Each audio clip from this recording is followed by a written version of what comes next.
Flight board करते समय आप कौन सी लाइन में खड़े होते हैं, नॉर्मल वाली या फिर डिजी यात्रा वाली? डिजी यात्रा वाली लाइन में जो कस्टमर्स खड़े होते हैं उनका क्विक, इजी और पेपरलेस वेरिफिकेशन हो जाता है। लेकिन कैसे? Do they pay any extra money for this service? No, this is because Digi Yatra is actually a digital public good यानी कि डीपीजी। आज हम बात करते हैं डीपीआई की यानी कि digital public infrastructure. India has actually been a global front runner when it comes to the development of DPI. इसका मेन रीजन है हमारा यूनिक इनिशिएटिव इंडिया स्टैक, जो कि 2009 में कॉन्सेप्चुअलाइज किया गया था। जैसे कि नाम से पता चलता है, इट इज अ स्टैक और अ सेट ऑफ टेक्नोलॉजीज जो कि 3 लेयर्स में डिवाइडेड है: identity layer, payment layer and data layer. सबसे पहली लेयर यानी कि identity layer is about giving a unique ID to every resident, जिसके थ्रू वो वेरीफाई कर सकते हैं कि वो एक्चुअली वो हैं जो वो क्लेम कर रहे हैं। आपने अपनी लाइफ में कई जगह पे आधार कार्ड का नंबर डालकर उसकी वजह से जो ओटीपी आपके मोबाइल नंबर में आता है वो फिल करा होगा to verify that you are who you are actually claiming to be. This is called demographic authentication यानी कि डेमो ऑथ।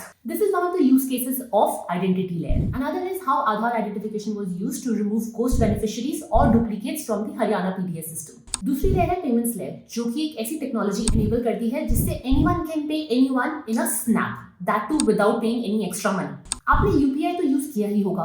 2023 में 10 बिलियन ट्रांजैक्शंस को क्रॉस करते हुए यूपीआई यानी कि unified payments interface became one of the world's largest cash transfer system. इसके mainly 3 reasons हैं। पहला, यूपीआई से होने वाले ट्रांजैक्शंस कॉस्टलेस होते हैं। दूसरा, इसकी इंटरऑपरेबिलिटी यानी कि एक बैंक से दूसरे बैंक में transfer without any extra steps in the process. Third, convenience, bank से डायरेक्ट ट्रांसफर हो सकता है without transferring money into a intermediate wallet. UPI IMPS यानी कि इमीडिएट पेमेंट सर्विस टेक्नोलॉजी के ऊपर बिल्ड किया गया है। इंडिया स्टैक की तीसरी लेयर है डेटा लेयर या फिर की डेटा एम्पावरमेंट। इसका प्राइमरी ऑब्जेक्टिव है to enable secure data sharing. मतलब कि अगर आपका पर्सनल डेटा एक इंस्टीट्यूशन को दूसरे इंस्टीट्यूशन के साथ शेयर करना है तो उनको आपका कंसेंट लेना पड़ेगा। फॉर एग्जांपल, डिजी लॉकर में whenever you want to share your documents with a third party, it is first asks for your consent. अब सबसे इंपॉर्टेंट बात, ये जो 3 लेयर्स है ये इंडिपेंडेंट नहीं है बल्कि एक दूसरे के ऊपर बिल्ड करी गई है। They strategically build upon each other.